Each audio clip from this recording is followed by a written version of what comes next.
Hallelujah. Amen. Greetings in the wonderful name of our Lord and Savior Jesus. It's always a privilege and an honor, Bazalwane, to be summoned together to appear before the throne of the grace of the Lord, where together we experience firsthand the manifest presence of God in our midst, where together we experience also firsthand the manifest presence of Christ in our midst when he takes his rightful place as the head of the church and the king of the household of God. Hallelujah. Of which you and I are members, having been strived in the name of the Father, the Son, and the Holy Spirit, who is Christ Jesus. Hallelujah. So today we're completing our introduction to the series, appraising our condition as well as the condition of the church which gave birth to us.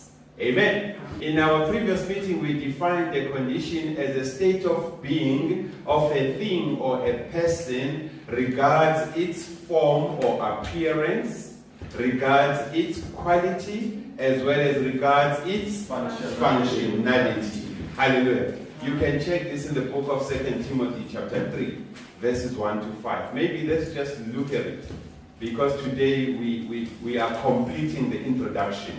Hallelujah.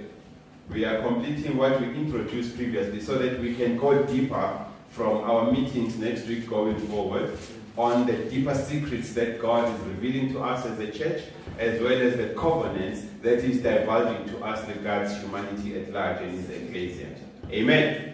Now, 2 Timothy chapter 3, verses 1 says, Know this, that in the last days perilous times will come.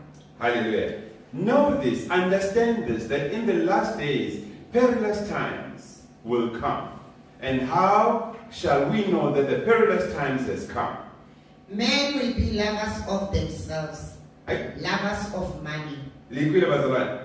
How shall we know that perilous times has come? Men shall be lovers of themselves. Remember, in our definition, we said a condition is a state of being, a state of existence, hallelujah, regards the form or appearance of a thing or a person, regards the quality of a thing or a person, as well as regards the functionality of a thing or a person.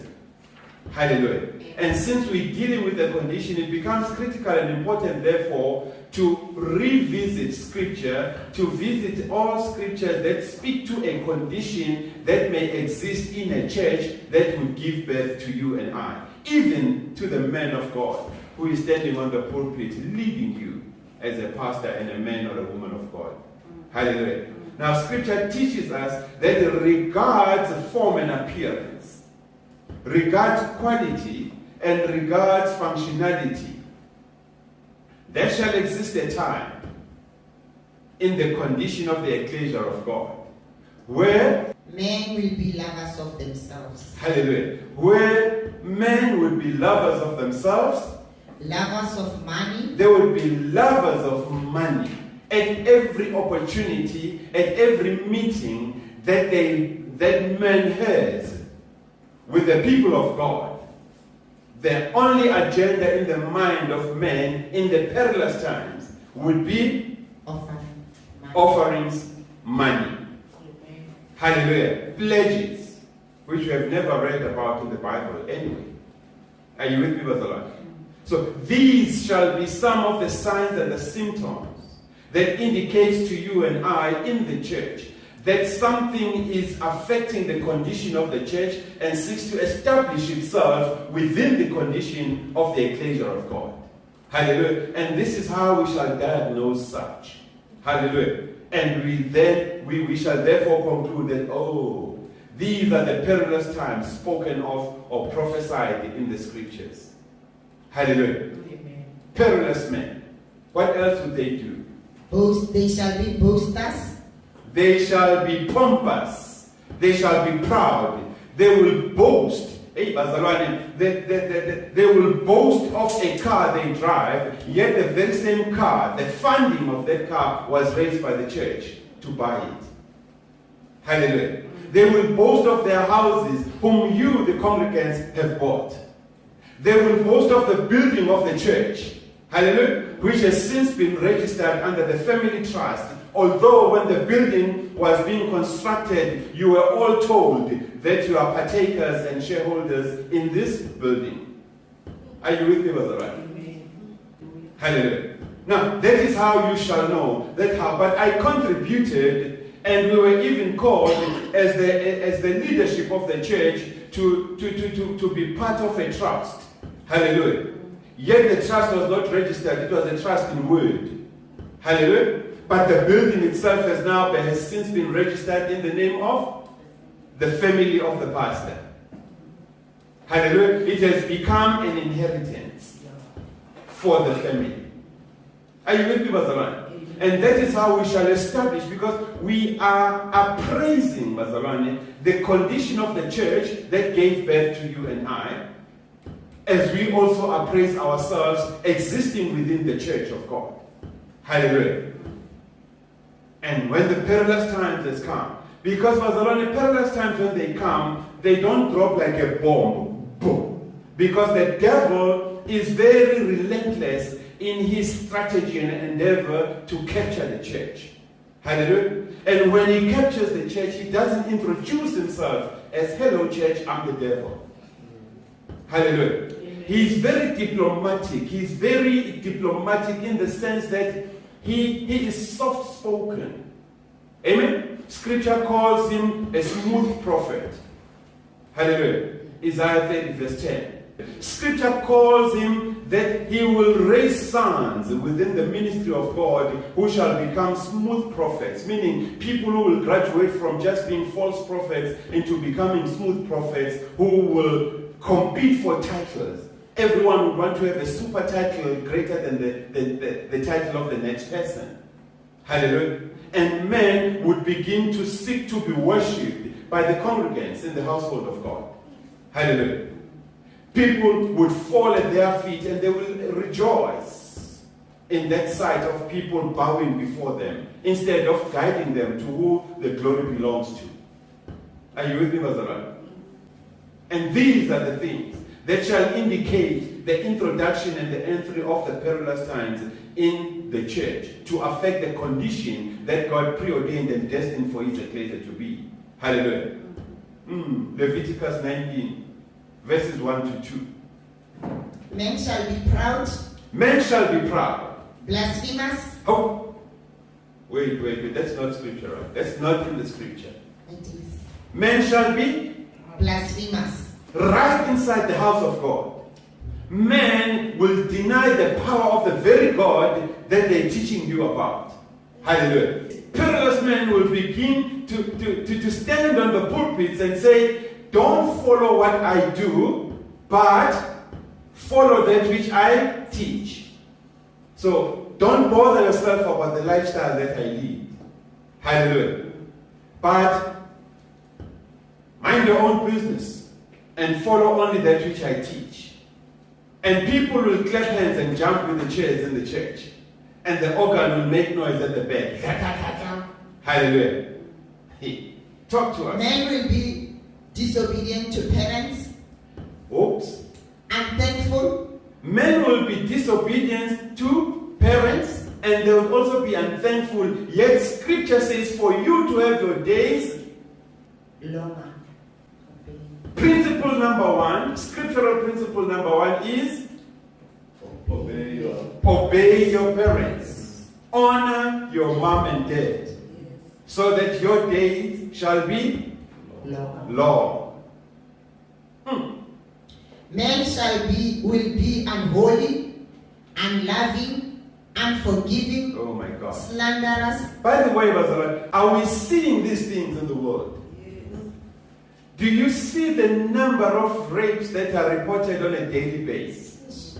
The killings between lovers that is reported in the media on a daily basis. Hallelujah. And some of the people committing these atrocities, they are members of churches. I remember of one case where the leadership of the church was there to support one of their own who had killed his lover. Hallelujah. And burnt her and dumped her in a river somewhere in Soweto. Hallelujah. The church was there.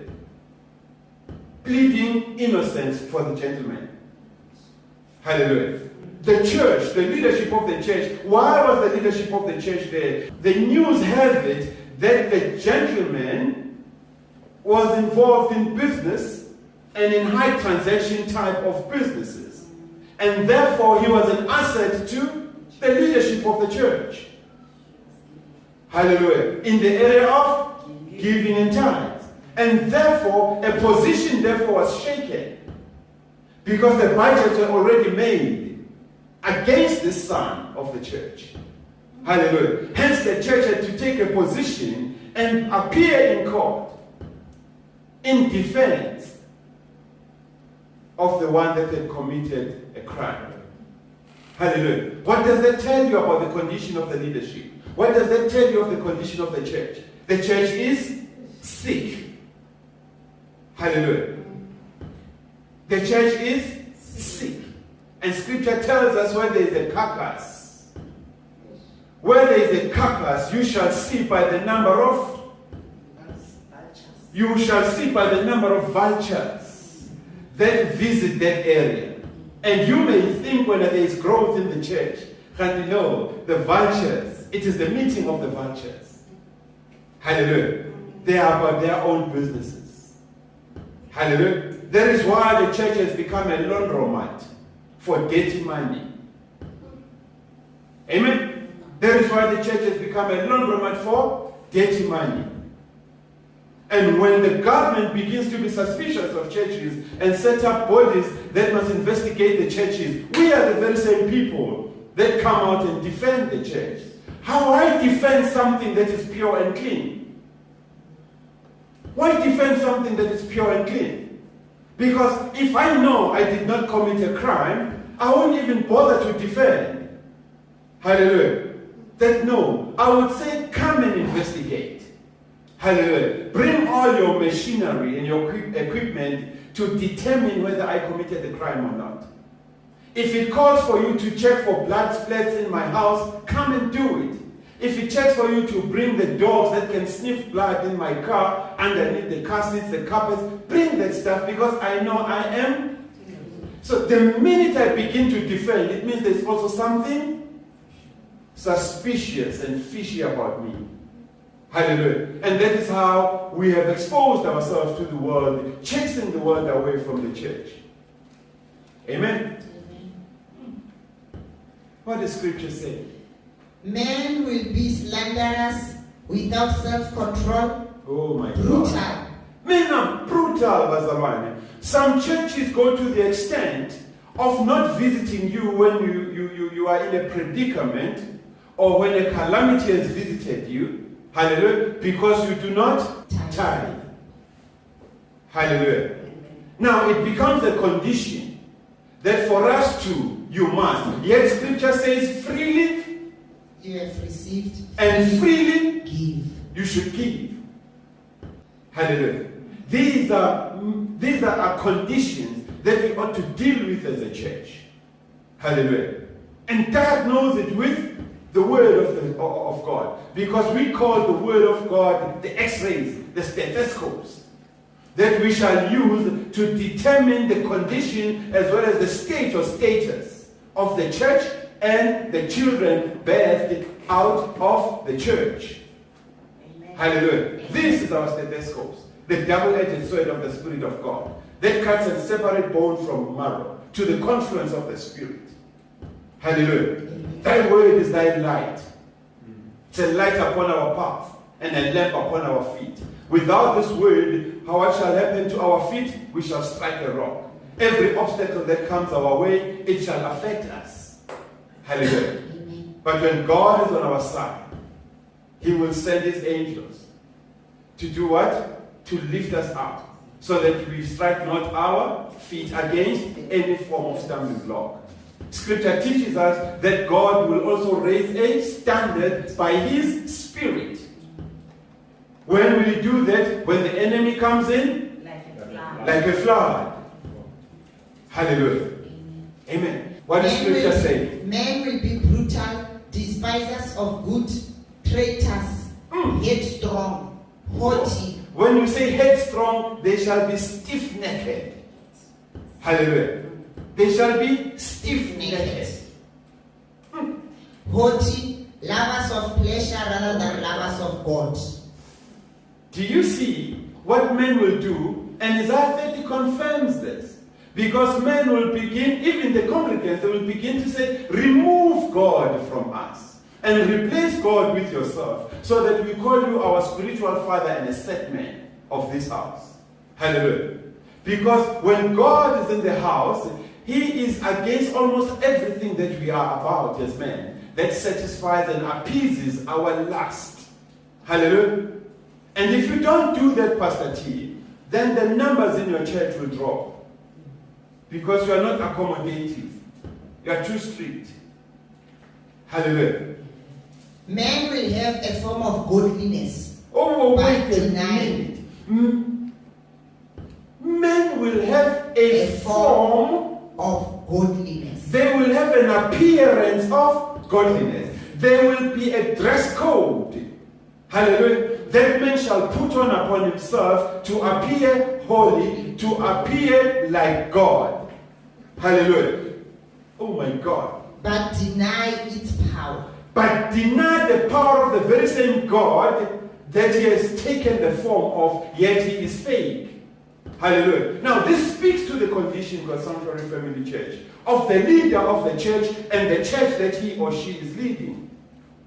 Hallelujah. Now, if you're submitting under such a leader who has a form of godliness, hallelujah, and you begin to believe in the quality of his research and Google the type of preachings because he's got no content, amen?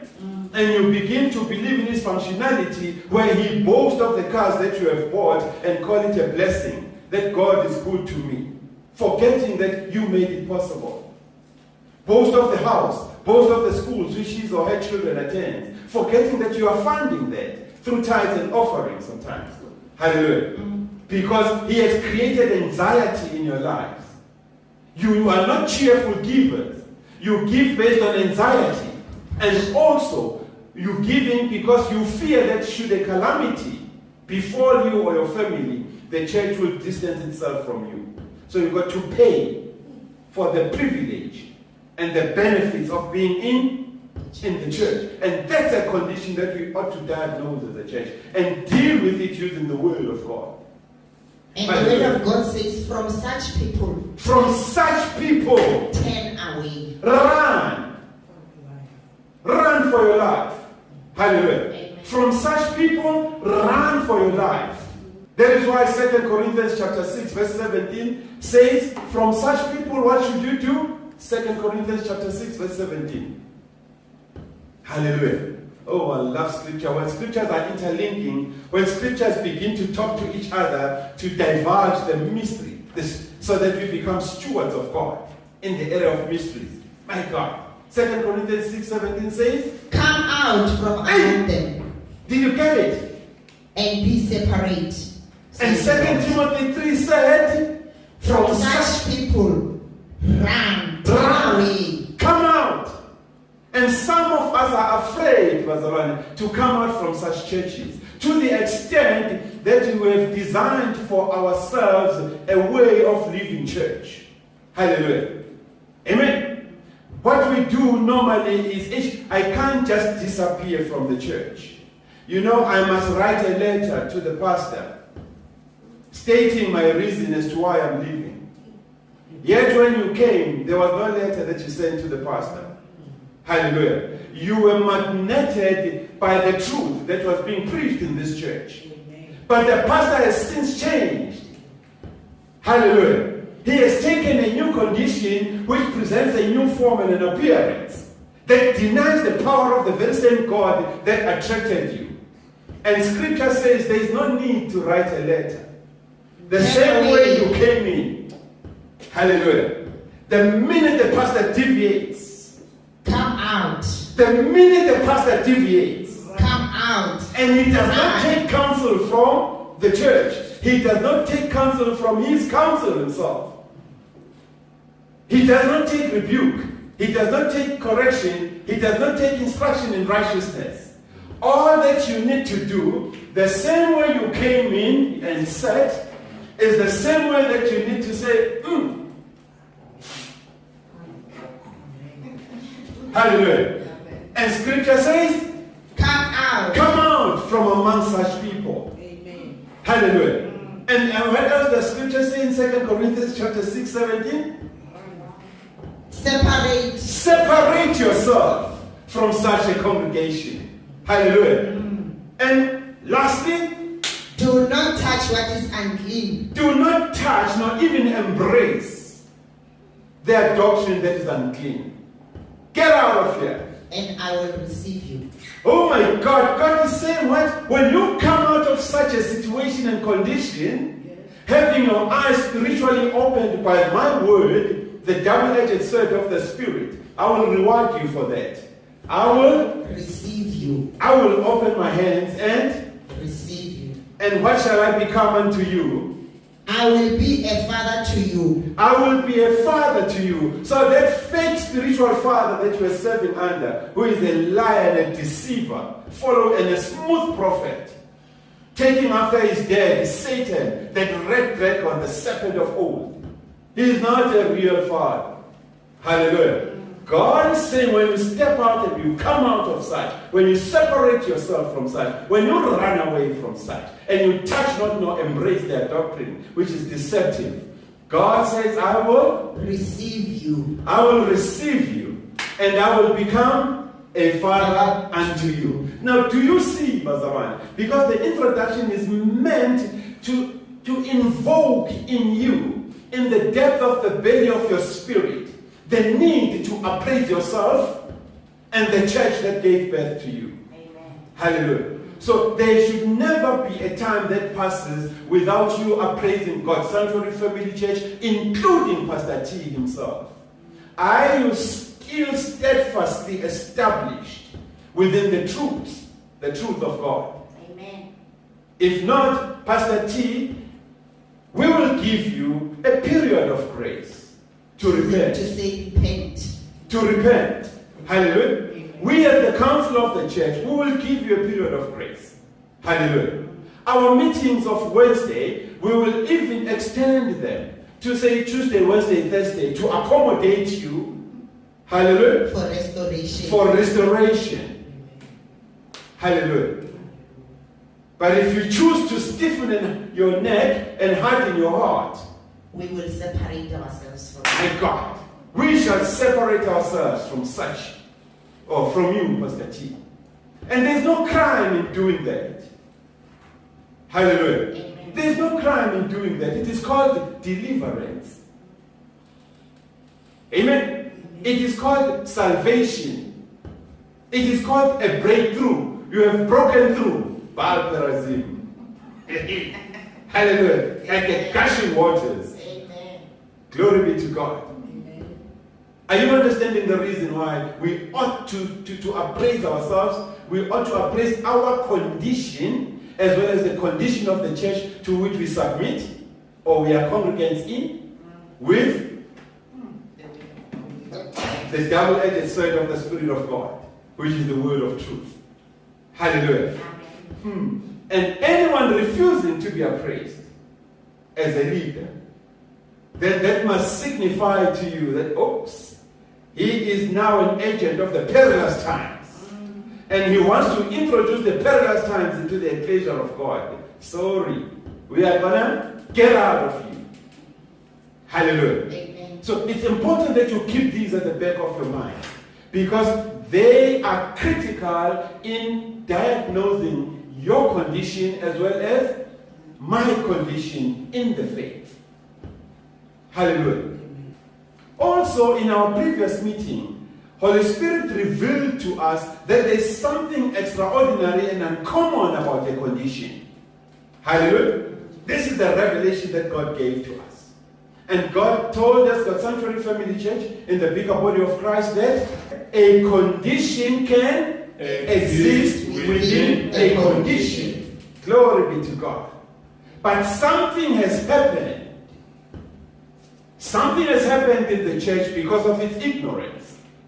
The church has chosen to ignore the law of God. The church has chosen to ignore the revelation of God regards the condition, but instead it chose to focus on petty, stupid little issues.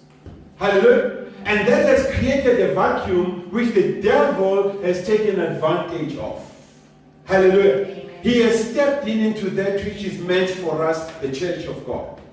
And he has started the condition, he has mastered the condition, and he has fine-tuned it to suit his craftiness. Hallelujah. And realizing that we are ignorant, we are busy on petty, stupid little issues, he has come back to present this false or this condition that has been fine-tuned unto himself as a revelation to us. And that is why you are seeing in the church today this rampant growth of Christian motivational psychology. You are seeing this rampant growth of positivity theories. You are seeing this rampant growth of prosperity teachings. The prosperity gospel growing in the ecclesia of God. Hallelujah. It is because the devil has sold it to the church. Hallelujah. Now you think when by selling water, oil, and dressing apparels and your pictures, the picture of your head to the church, you are addressing a condition of the people. Amen. You are addressing the condition of the people. Can't you know you are acting outside of the scripture when it comes to matters of the spirit? In fact, they say churches are now wholesaling even bedroom linen with the head of the pastor on it, or the name of the church in it, as a covering against, oh, talk to us now, as a covering against attacks of the evil one. Attacks of the evil one. So what have we done to demonstrate the sickness of the condition of the church? We have substituted Christ for the philosophy of men. 1 Timothy chapter 6 verse 3, for example, will confirm this. 1 Timothy chapter 6 verse 3 says, if anyone teaches otherwise. Wait a minute. Is that in the scripture? Yes. Barcelona, does your Bible say the same thing? If anyone teaches otherwise. If anyone teaches otherwise, if anyone teaches outside of the infallible word of God, if anyone teaches outside of the infallible prescripts of God, there's a challenge there. What does scripture say? If and does not consent to wholesome ways.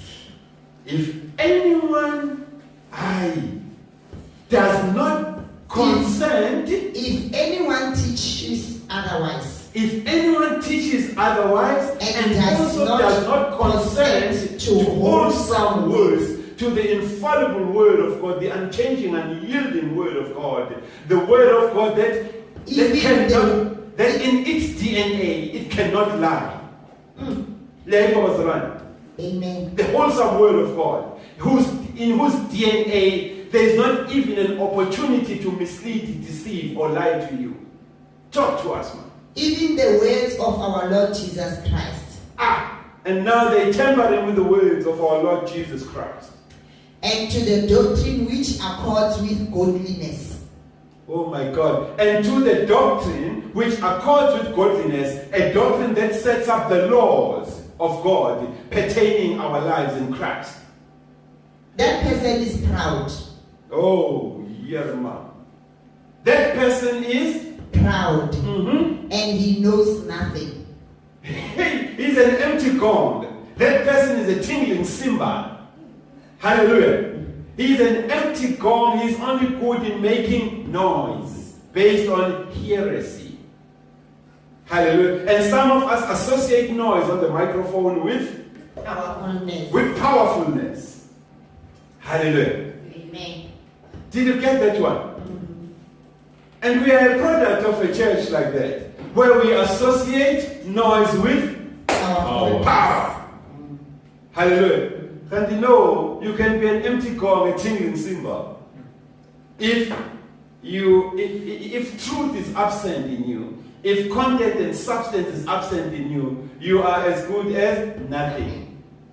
Hallelujah. Talk to us. So, anyone who teaches otherwise is obsessed with disputes and arguments over weight. Are you getting it? A whole pastor of a church, a whole Mamruti of a church. She's obsessed with disputes and arguments. You are obsessed with disputes in the church. Arguments. You getting involved in arguments as a pastor in a church and a Mamruti in a church. No, something must be seriously wrong with you. It means you have devalued the office of the priest and given it to the dogs. That is why they are coming back to bite you. Hallelujah. You cannot as a Mamruti, you cannot as a pastor engage in disputes among members. Where this one is saying, he said, that one said, and you are also getting involved in gossip. Every confession that has been done with you, it becomes the talk of the church, and it also becomes a subject on the pulpit. This thing was told to you in confidence. Hallelujah. And when you are making it the talk of the church. Are you with me, Mazaran? You are hurting people. Where is the trust? In the office of the priest. Where is the trust in the office of holiness? How can we trust you? God has entrusted you with our lives, and you are turning our lives into your fame or your I don't know what to call it now. You are turning our trust with you to score points with us. To score points with us. Hallelujah. I come and tell you that, Pastor, I'm HIV positive. I need your prayers.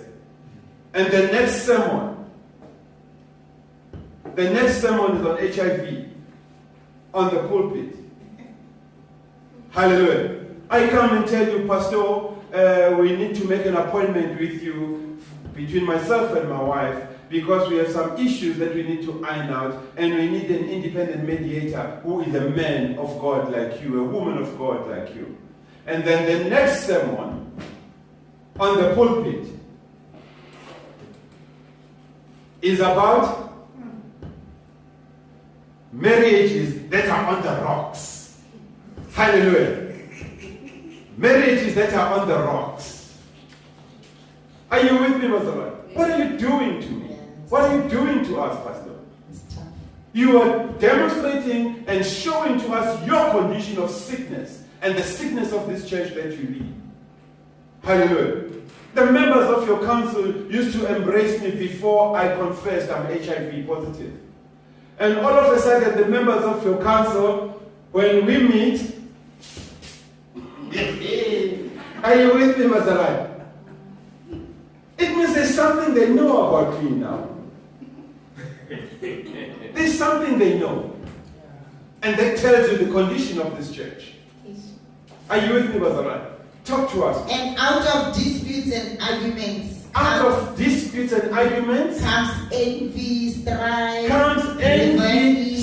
revelry, evil, suspicion. Oh my God. Useless ramblings. The gospel of suspicion that is being taught in the churches these days. Hallelujah. Where the only person trustworthy is the pastor. Your mom is suspicious. Your mom-in-law, suspicious. Your brothers and sisters, suspicious. Hallelujah. To the extent now that you don't even give them money like you used to. But the pastor is the one that is receiving that which ought to have been given to your siblings. Hallelujah. You are now no longer trusting them. The pastor is the only person. Have you been in situations like that where on the pulpit we preach suspicion except for the pastor? Are you with me, Pastor? And these are the conditions that are now existing in the church. And the council of this church will have to deal with these matters. Because we ought to rectify them. Hallelujah. We've seen, hey man, I can't buy my wife a car, but I can buy the pastor a car. Because my blessing is tied on how I perceive the pastor. Are you with me, Pastor? And now I expect my wife to kneel for me when she brings me a plate of food. Go to your pastor, let him kneel before you when he gives you a plate of food. Because I'm not qualified. Hallelujah. Amen. Council of God's Sanctuary. These are the matters that we ought to deal with to rectify and correct the condition that the church is suffering from today, including the children that are birthed from such churches.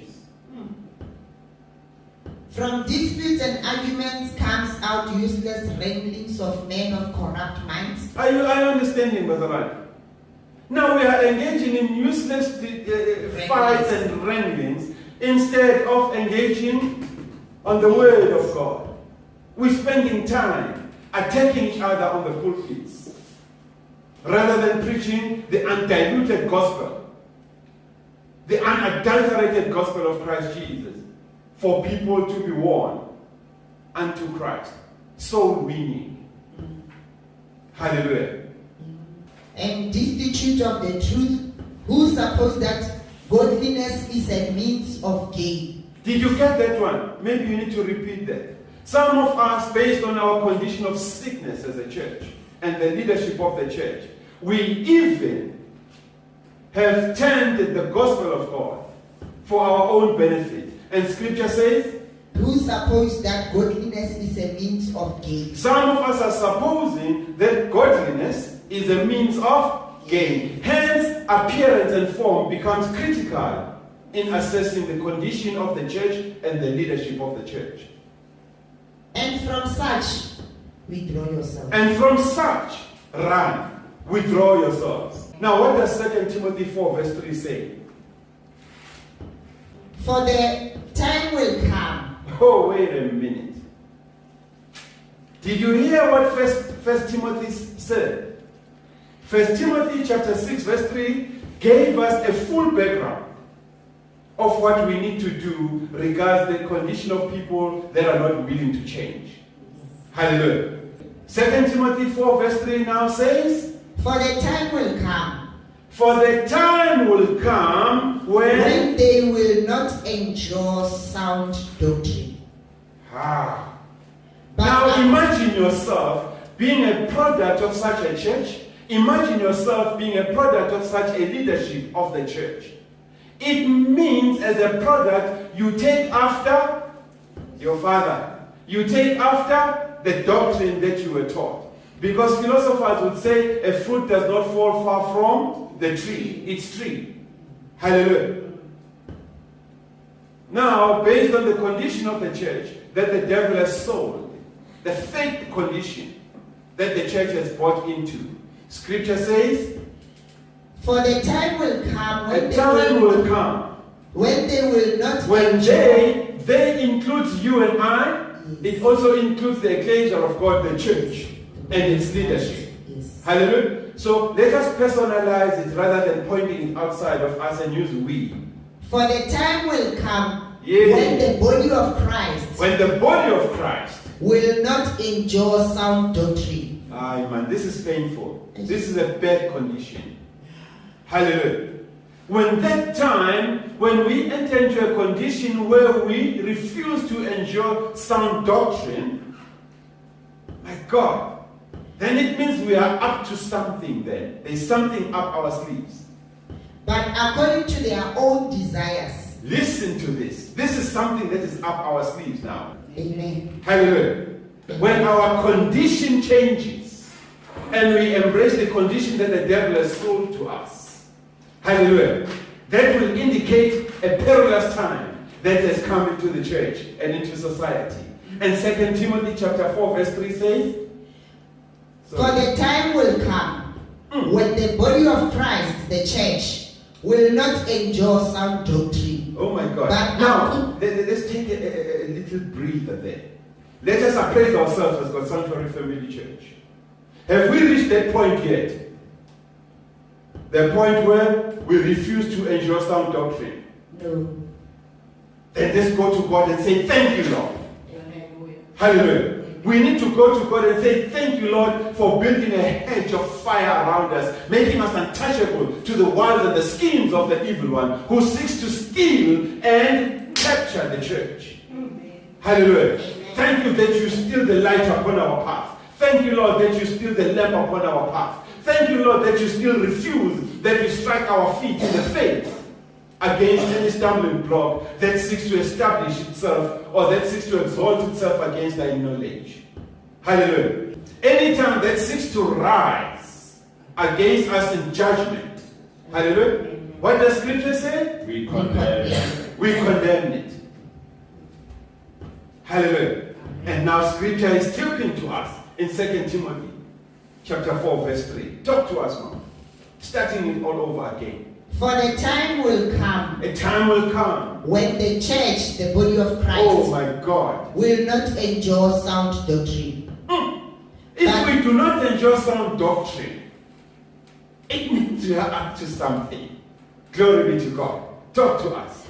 According to our own desires, Hallelujah. we have itching ears. Yes. And when we have itching ears, what do we heap do? up for ourselves teachers. Did you get that one? This is what is up our sleeves. Hallelujah. When we do not enjoy sound doctrine anymore, it is because we have sought for ourselves our own teachers who support our own lust and condition. Hallelujah. And we bring them and inviting them to the church to whip up for ourselves teachers. And we turn away our ears from the truth. Hallelujah. And it goes back again to Isaiah 30 verse 10. Yes. All the way down. We heap up our own teachers, our own prophets, our own men and women of God, whom we invite, hallelujah, into our churches They come and turn our ears away from the and truth. they come and produce a new condition of Christians who turn away from God. Hallelujah. The Antichrist. Liars. Are you with me, Pastor Ryan? Because now, these are the very same people that are planting in the church this new phenomenon of spiritual fatherhood, starringship, and settmentship in the church. Hallelujah. Take away the God. Remember when people confronted Moses, a friend of God. When they confronted Moses and said, we're sick and tired of you telling us about your God. We're sick and tired about you meeting with this God and telling us what this God is saying. We want to meet him as well, face to face, God. just like you. God. Hallelujah. And his family. Yes. Korah and his family. We're tired of you. Hallelujah. And there's Korahs in the ministry as well. Hallelujah. Who begin to talk about the pastor to other members and sow a seed of deception and rebelliousness. Hallelujah. Amen. And Moses went and told God that these people are beginning to be suspicious that you are real.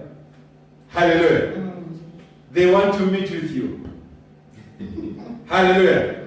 They want to meet with you. Oh my God. And the Almighty God, the creator of the heavens and earth, That was a him, mistake. oh Jesus, hallelujah, him who stretches the heavens like a curtain, him who expands the north into empty spaces, him who spreads forth the heavens like a tent in which to dwell in. Amen. Hallelujah. Him who rides on the wings of the wind. Amen. Oh my God. Him whose dust of the feet forms the clouds of the sky. Said, okay, I'm coming for them. The Alpha and Omega. The Alpha and the Omega. Oh my God. He says it's okay. If I use the language of today, he says I'm cool with that. Yeah. Hallelujah. Now I'm reaching to the youth. I'm cool with that.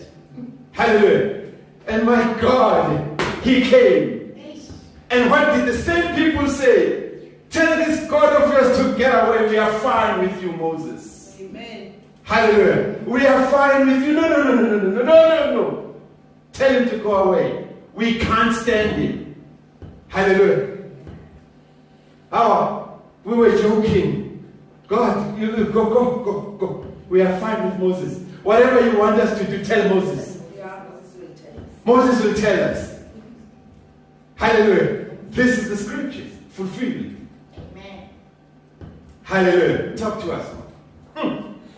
The church will heap up for themselves teachers. Hallelujah. And these teachers will turn their ears away from the truth and be turned aside for fables. Oh, the church will be turned aside for Fables. And fables, by the way, a fable by definition is a fictitious story. Hallelujah. Oh my God, the pastor does not have a one-on-one with God. The pastor does not operate by the Spirit of the Lord. And what does he do when he comes to the pulpit? He tells stories. He tells stories left, right, and center. Fables. Hallelujah. And by the way, a fable has an element of generality of a truth. Hallelujah. So it means there is partly truth in a fable. Now, this is what we see in the world. Hallelujah. Take, for example, there is a particular section of the church that will give you a partly true story, but the gist of the teaching is a lie. Hallelujah. They will tell you that God will not fold the world and the heavens unto himself. But what God will do, he will clean up the earth. Hallelujah. So that even those that are not found in the righteous book of life, they can be given an opportunity to be cleaned again. Are you with me? Because God does not rejoice in the death of a sinner. Can you see the fable in there? Can you see the fiction that I've just sold to you as a church? Are you with me, Mazaran? But listen to the sound of it. The sound of it is good. And if you do not devote with the word of God, it will manifest itself as quality. That, wow, it's logic and it carries traces and elements of scripture. Amen? So the pastor is right. Hallelujah. Heaven and earth will not pass away. But instead, Jehovah will send someone to clean. He will come through and clean the earth. So that even those whose names are not in the book of life, hallelujah, they will be given an opportunity to be clean. Because a loving God cannot kill or destroy his own people whom he created. Are you with me? And 2 Peter chapter 3, verse 7 says, the heavens and the earth which are now preserved. But what have I just taught on the Bible, on the pulpit? When scripture says the earth will endure forever as an argument that the fable pastor will raise, it is true partly. Hallelujah. Because on matters of the spirit, we are required to compare spiritual things with spiritual. So when God speaks, he does not speak as a natural man. Hallelujah. Now, when the Spirit says the earth will endure forever, you need to go back to him and ask, why do you say this when in another scripture that is inspired of you by your very spirit? Why do you say that you will fold the heavens and the earth? Hallelujah. Now, this is where the Spirit of the Lord ought to be the substance, the anchor of our faith. Hallelujah. Because when God says the earth will endure forever, forever in line with the Spirit does not speak of indefinite, but it speaks of a period that will have to come by or pass prior to another event happening. Amen. Hallelujah. That is why Scripture says the earth is reserved. Hallelujah. The earth is preserved. So it has a sell-by date. But that sell-by date is not dictated by the intelligence and the wisdom of man, but it is owned by God, who is Spirit, who says at the right time or in the fullness of time, the forever will come to an end because something new shall be manifest. Glory be to God. Amen. Are you with me, Mazaran? So you are therefore running with a half-baked truth. if you say heaven and earth will not pass, because you are now bringing scriptures into conflict and into confusion. And you are also exposing your condition that the Spirit of the Lord is absent in you because you don't know how to interpret scripture. Therefore, you are leading a prayerless life. You have a condition called prayerlessness. You do not get a visitation from God in the coolness of your prayer meeting or your prayer time with God. Are you with me, Bazaran? Please understand this. Most of us rush into the pulpit because we were members of the worship team. We were leading the worship in the church and we thought we know everything. And you know, when it comes to matters of the Spirit, Bazaran, you ought to declare bankruptcy, spiritual bankruptcy, so that God can take over completely. Hence the book of 2 Corinthians chapter 3, verses 3 all the way down to 6. You become a living epistle of Christ, an epistle written not with the hand of man, but it is written by the Spirit of the Lord. Hallelujah. And Fundisi would say, he who searches the heart knows what the mind of the Spirit is. Are you with me, Mazaran? And when you are a living epistle of Christ Jesus, it means, therefore, you are no longer living for yourself. Hallelujah. Your sufficiency is no longer of your own. But your sufficiency is now been taken over by God, who has made you a sufficient minister. Hallelujah. Amen. He has made you a sufficient minister. And therefore, like Christ Jesus, when you speak, you tell people that I speak not out of my own feelings, observations. Hallelujah. But I speak that which him who has sent me is giving, so that I can share with you. The words that I speak are not of my own, but they are from him who has sent me. Now, be careful, therefore, of fables, because they are fictitious, but they carry an element of truth. And if you are not spiritually enlightened, it will sweep you under your feet. Are you with me? Now, 2 Peter chapter 3, verse 7 tells us of a time where forever will expire. Hallelujah.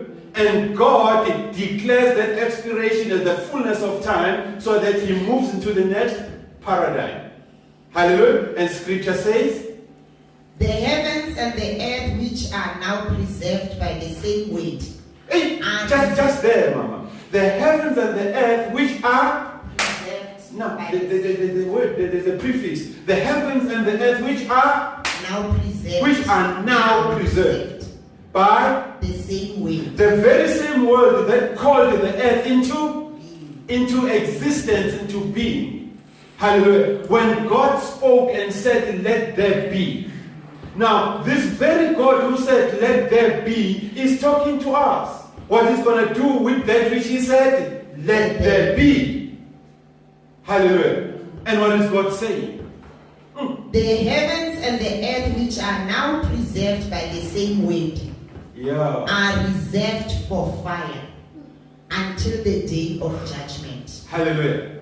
And perdition of ungodly men. Hey, this is for the council of the sanctuary to unpack. Hallelujah. We were just passing by, introducing the topic on appraising our condition and the condition of the church that gave birth to us. Amen. So from next week, therefore, it shall be fireworks. Amen. Hallelujah. Because we shall be going deeper. Because scripture teaches us that deep calleth unto deep. Deep calleth unto deep. Ungodly men will never be given a chance to be blessed. Never. Lest they repent now. Hallelujah. Acts chapter 2, verse 38. Hallelujah. Which again, Bazalwane, impresses on you and I that it is very critical and important that when we look at the condition of the church and the condition of the children birthed by the church, we approach it from both the spiritual as well as the physical or natural perspective. Let's work. Joel 3 verse 10. Yes. Beat your plowshares into swords. We're preparing for war. We're getting back that which the devil stole away from us. The revelation of a condition. Hallelujah. Amen. Beat your plowshares into swords. Into swords. And your pruning hooks into spears. And your pruning hooks into spears. We're going to take back what is ours. Let the weak say, I am strong. Now, whoever has a condition called weakness, let him declare here today that I am strong. That's a new condition within a condition. Hallelujah. 1 Corinthians 4 verse 10. We are fools for Christ's sake. Hallelujah. Hey, Scripture teaches us that the things of God are foolishness. Yes. Why are they foolishness to the mind of man? Because they are spiritually discerned. They are spiritually discerned. Hallelujah. So if the Spirit of the Lord is absent in you, everything that we are dealing with now is foolishness. And that exposes your condition. You are a fool, not in Christ. Hallelujah. Talk to us. We are fools for Christ's sake. Hallelujah. But you are wise in Christ. So, in our condition of foolishness in Christ, hallelujah. Hey, my God. We are a different type of fools. Scripture calls us bond servants. Hallelujah. Amen. A fool in Christ is a bond servant of Christ. Hallelujah. And the fool of Christ has got this ingredient we call the fear of the Lord. Amen. Hallelujah. And when you have got the ingredient of the fear of the Lord, you are declared wise. Hallelujah. Hey, my God. Talk to us. We are weak. How? But you are strong. We can be suffering a condition of weakness, but we declare a new condition within that weakness. We are strong. You are distinguished, but we are dishonored. Oh my God. Now, let's carry on with that part so that it makes sense. To the present hour, we both hunger and thirst, but we are poorly clothed, Now, if you follow that scripture, Scripture teaches us, or Holy Spirit teaches us that the first time the followers of Christ were called Christians, it was in Antioch. It was in Antioch. Hallelujah. Now, there's something in that statement. That statement was not meant to pamper the followers of Christ, but it was meant to dishonor them. Hallelujah. So when you are called a Christian, it's not that you are being glorified by the world, but you are being dishonored because according to them, there's some wires that are not touching in you. Hallelujah. Yet, the very same wires that are not touching are provoked to speak prophetically of a lifestyle that they see in you. Hallelujah. And they declare what they see in you based on your lifestyle, and they say you are a Christian. But to them, it is not about honoring you. It is about, yet prophetically, oh my God, they have just spoken honor to, hence Scripture would call you the elite of God, a royal priesthood of God, a vessel of honor. Hallelujah. You are the new wineskins, by the way. The chosen generation. A special breed of people. You are peculiar. But I understand, Razalwan, that for you to interpret Scripture, you have to function and operate by the Spirit of the Lord. Otherwise, it's confusion all the way. Hallelujah. Because Scriptures to you are not revealed. It's a letter, it will kill you. It's a letter that will kill you. The letter killeth, but the Spirit gives life. The letter killeth, but the Spirit gives life. Oh my God, 2 Corinthians chapter 3. To the present hour we both hunger and thirst, and we are poorly clothed and beaten and homeless. Wow. And we labor, working with our own hands. Being reviled, we bless. Being persecuted, we endure. Being defamed, we entreat. We have been made as the filth of the world. Oh my God, Mama, just leave it there.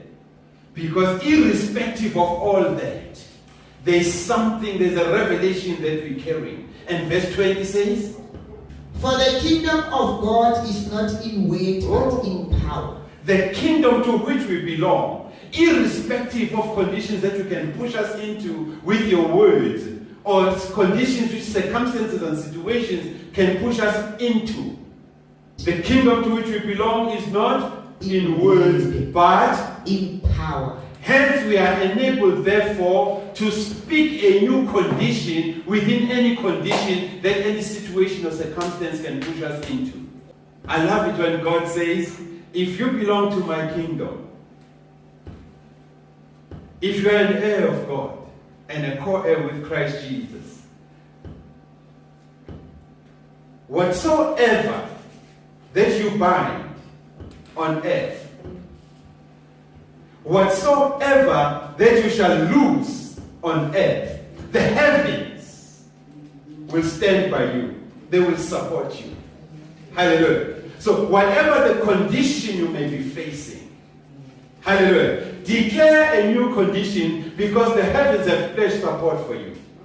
Hallelujah. Yes, they may tell you that cancer kills, but as a kingdom, oh my God, as a member in the kingdom of God, who carry this massive revelation, the double-edged sword of the Spirit of God, which when you speak, it cuts and separates bone from marrow, you can speak to that cancer to pack its bag and go to where it belongs. Amen. Hallelujah. And hence we do that at the sanctuary, in the bigger body of Christ. Hallelujah. Amen. Cancer, pack your bags and get out. Amen. Hallelujah. Amen. You are ravaging almost the entire society of late. We never knew about you. Amen. We never knew about cancer. But now cancer has become the biggest threat in the world. Hallelujah. And the church needs to stand in the gap. Hallelujah. A church that functions and operates by the Spirit of the Lord. A church whose condition is appraised day in and day out. So that they deviate not from the precepts of the Lord. They keep precept upon precept. Line upon line. A little here and a little there. So that they bring not confusion into the ecclesia of God. Hallelujah. Today we speak a new condition in a condition called cancer. We're drying you up in the name of Jesus. Amen. We are drying you up in the name of Jesus. And we're committing you to the wilderness where you belong. And we decree by the word of God, we decree by the blood of Jesus that even when you are in the wilderness, you spirit of cancer, you do not gang up with other demonic spirits to come and torment the people of our Father God. Amen. Hallelujah. You do not gang up to come back and torment the people of our Father God. Amen. Stay there. Hallelujah. Hallelujah. In Jesus' name. In the name of Jesus. Amen. Hallelujah. Amen. Glory be to God. That's a new condition that you have just declared. Amen. Within a condition that medicine is accepted as a norm, and we refuse. Whose report shall you receive? The report of the Lord. The report of the Lord. Oh my God. Your God is coming. Scripture says your God is coming. He's coming with vengeance. Amen. Hallelujah. And that's the God that we need. And I need a church that will teach me about such a God. Amen. Because that will determine the condition and the status of that church and its leadership. And what shall become of me if I am a member of that church? Now let's listen to the confirmation of Scripture on matters of the Spirit when it comes to declaring a new condition within a condition. Hallelujah. Let's go to this book of 2 Corinthians chapter 4, verses 8 to 12. Because the heavens are commanding us at God's Sanctuary Family Church in the bigger body of Christ that we ought not to succumb to any condition, incidental or otherwise, that the world is bringing unto us. We ought not to succumb to any condition, even coming by way of words from any person. Whether our names are mentioned in ritual altars, oh my God, without our permission or the permission of God. Today, we are dealing with that condition. Condition, we are not going to succumb. But instead, we are going to declare a new condition. Amen. Within that condition. Hallelujah. And this is how we're going to do it. Amen. Talk to me. Although we are hard pressed on every side. Although we are hard pressed on every side, my God. Yet we are not crushed. We shall not be crushed. Hallelujah. We are declaring a new condition within a condition of being hard pressed. And we are saying condition of hard pressed. Get this loud and clear. We ain't going to be crushed. Hallelujah. Although we are perplexed. Although we are perplexed. Although life is throwing things at us that sometimes we can't even explain, we can't even give an account of it.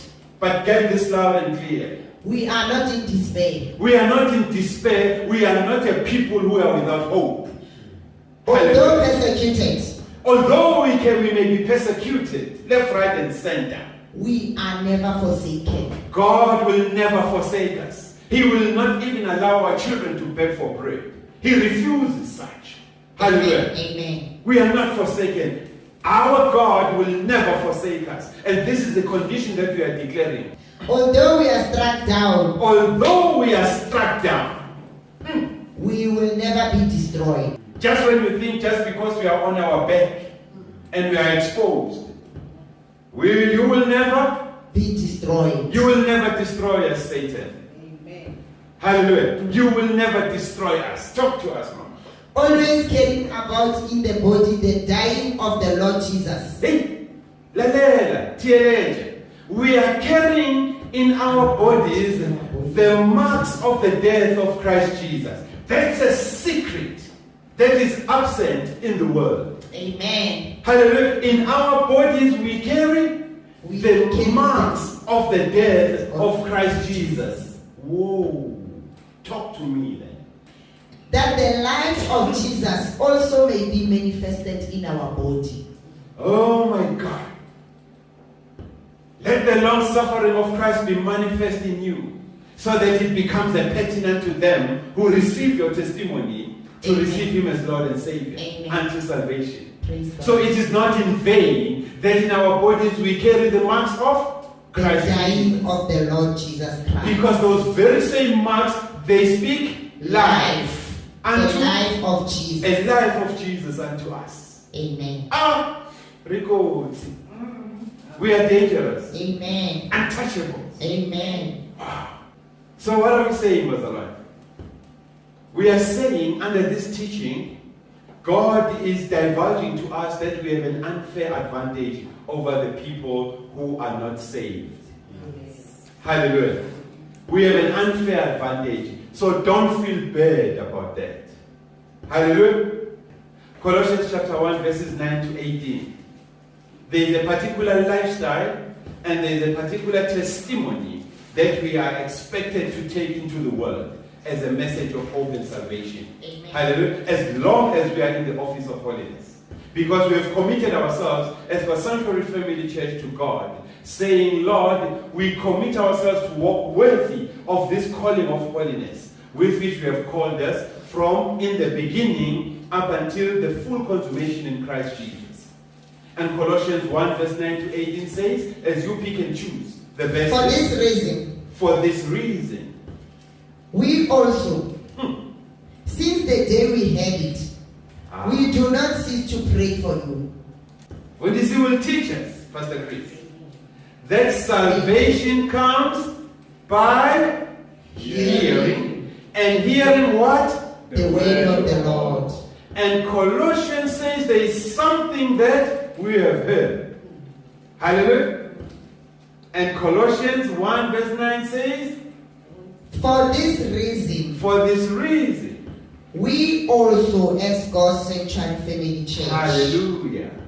Since the day we heard it. Since the day we heard of the testimony of the Lord. The goodness and the perfectness of the Lord.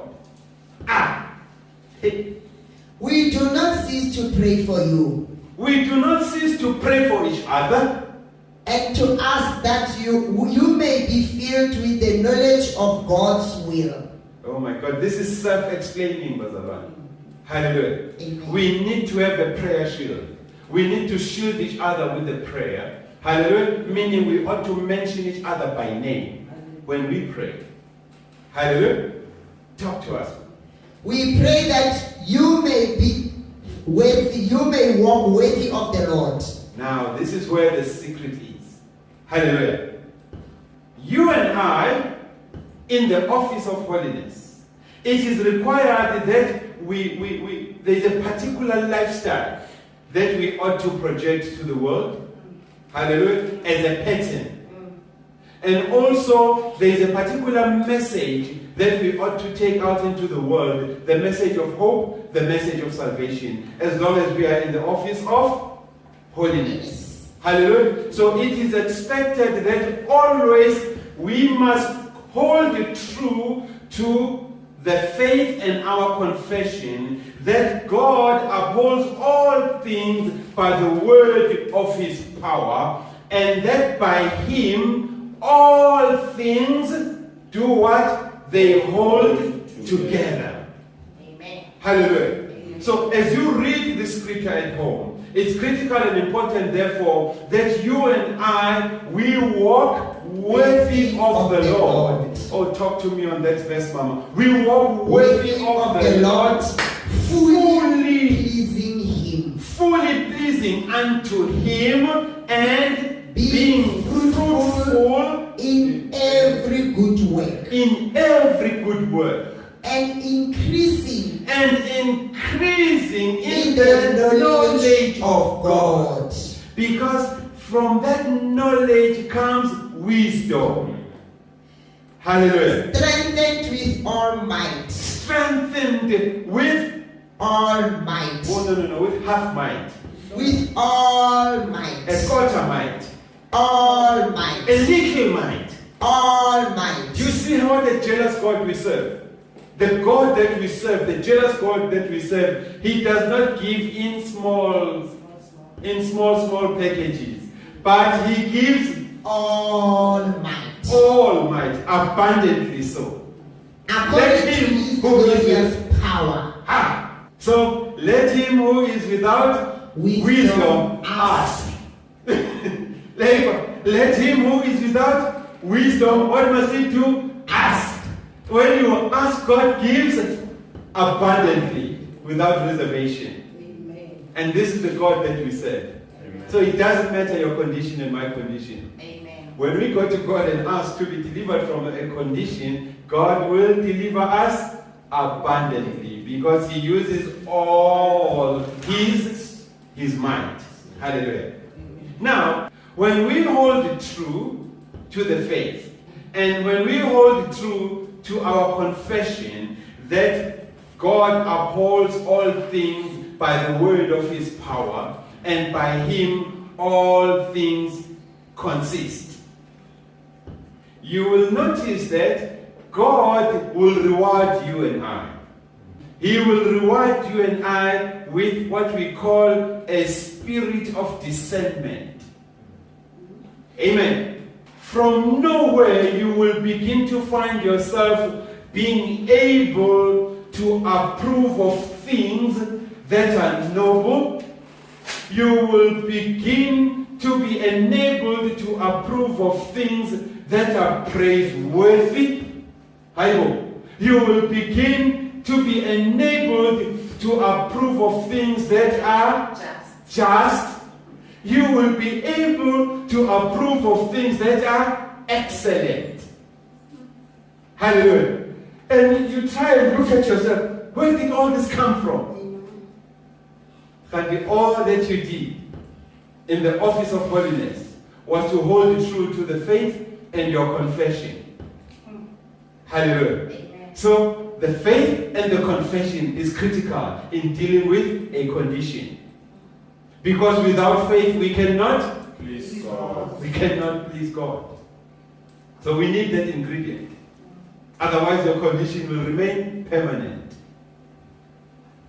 Hence scripture teaches us that even if your faith and my faith is as small as a mustard seed, boy, when that faith is in you, you can command this mountain to go and throw itself in the sea. Hallelujah. Amen. Do you see what a mighty God we serve? Yes. Now, when God gives you a new condition, not only does He give you the condition itself alone, but He also gives you new laws that will govern your life in the new condition in which God has ushered you into. God would say, go and sin no more. John 8 verse 11. God would say, go and sin no more in this new condition. Why shouldn't you sin anymore? Because in your new condition that has been declared by God, you ought to declare unto yourself as well that there is now no condemnation to us who are in Christ. Because we walk not after the flesh, we walk after the Spirit. Hallelujah. Because scripture says, now the laws that govern us are the laws of the Spirit of life in Christ Jesus. And these are the very laws that are bailing us from the law of sin and death. Hallelujah. Which confirms, therefore, to us as the church, God's Sanctuary Family Church, the importance of appraising our condition and the condition of the church. Amen. Hallelujah. Amen. In the realm of the spirit as well as in the realm of the physical. But thank God the realm of the physical and the natural is located in the book of Galatians 5 verse 19. Amen. Hallelujah. So let us meet, therefore, Bazalwane, next week as we go deeper into appraising our condition and the condition of the church.